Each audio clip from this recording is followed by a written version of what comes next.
how did you find out about the British Powerboat Company in the first place as an apprentice? How did you hear about the apprenticeship?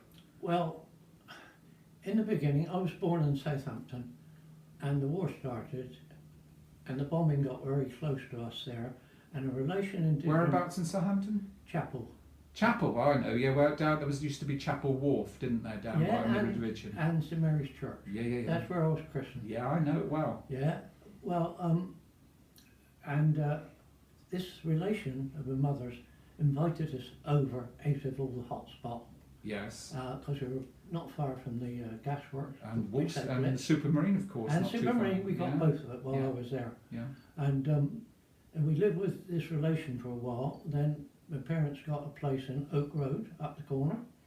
And finally I got married, moved back to Shirley with my first wife. And then...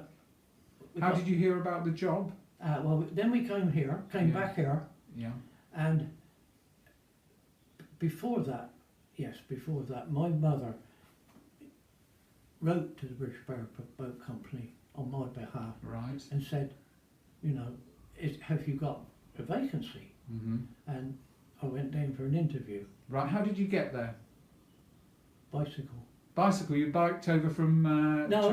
from here. We were actually... In Dibden? Yeah, in Dibden Purley. Yeah. That's it. So you biked down there, and who did you meet in the...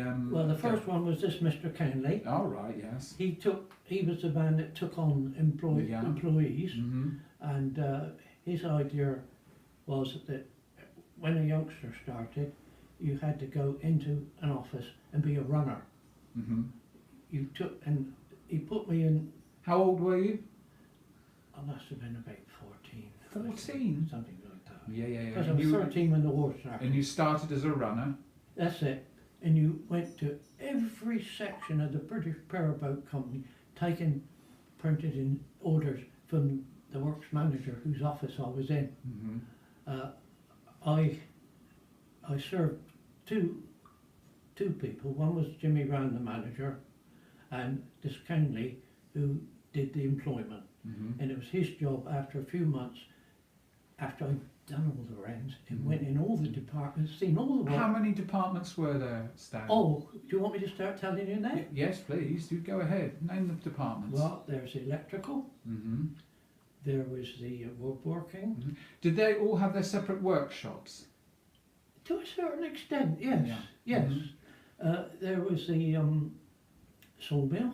Mm-hmm. There was the wages department, the security department. There was the drawing office. There was the machine department where all the lathes were.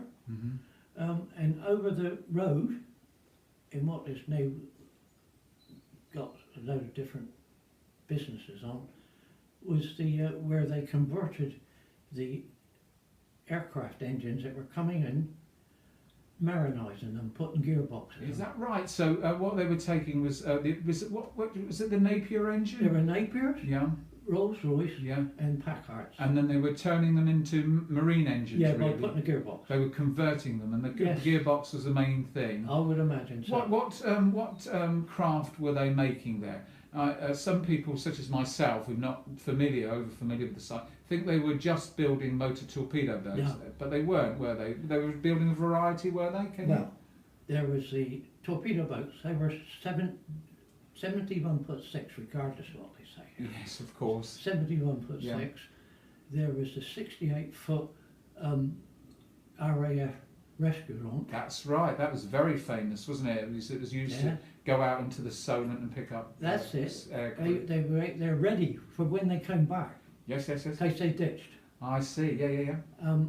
And they had 41'6" airplane tender that went out to the seaplanes. Yeah. They were good. They had two diesel engines in.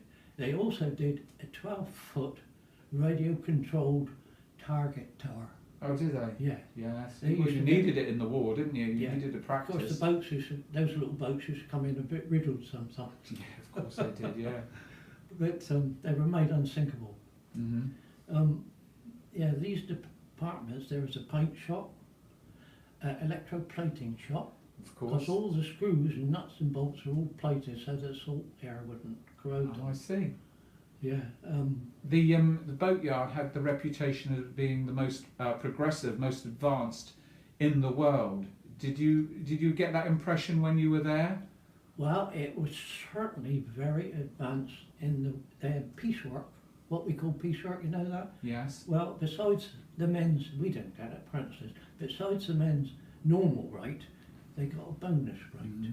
And sometimes they could earn double time if they completed a job quickly, and half Yeah. the time they get, double time on their bonus rate, Mhm. which brought the wages up.